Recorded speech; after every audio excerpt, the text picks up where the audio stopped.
Doing a little video today on shooting in the rain, field sports in the rain. So let's get into it.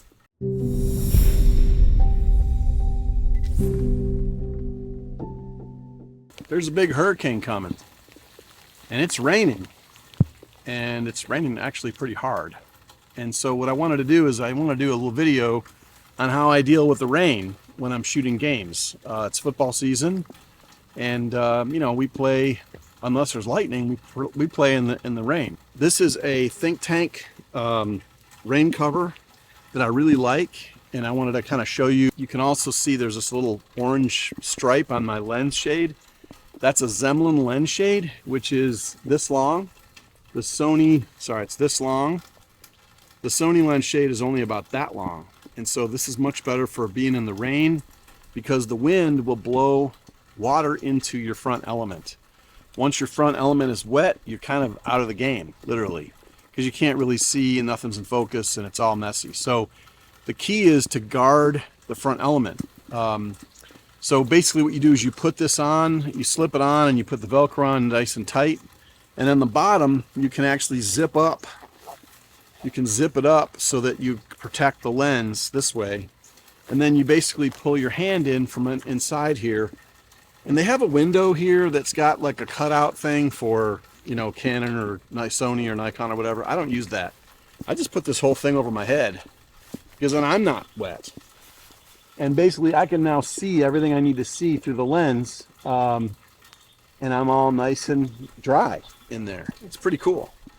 There's another thing though that's really, really important about shooting in the rain, especially if you're a Sony shooter.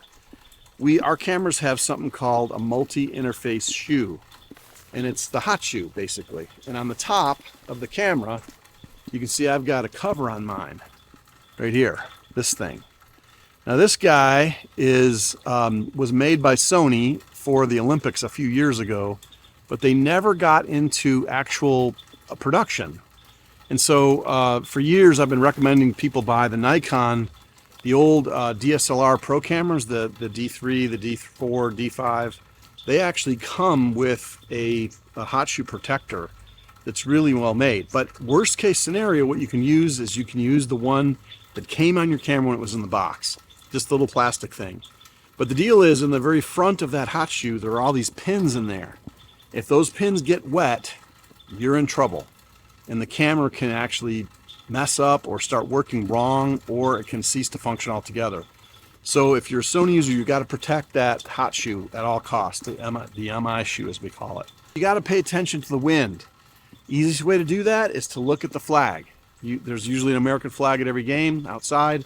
So just look at the flag and see which way the flag is kind of blowing, and then put the wind to your back.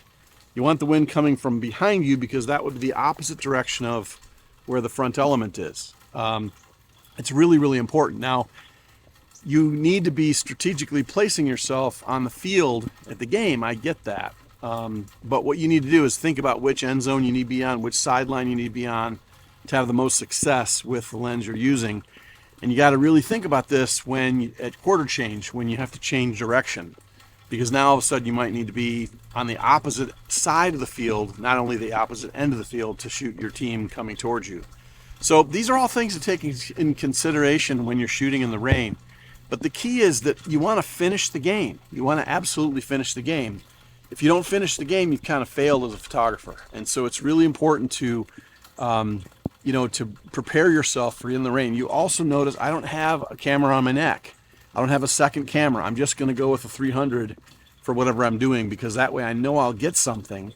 But I don't want to risk my other cameras being out in the rain all game long, especially if it's raining sideways and stuff like that. We're in a hurricane situation here today. We're going to get big blow by tomorrow night. This will be Friday night before it hits. So it's serious. And so we want to do everything we can. Now, last thing I want to say about shooting in the rain is you want to do it, because shooting in the rain is awesome. And the reason is that mistakes are made. It's slippery out there. Ball security goes out the window.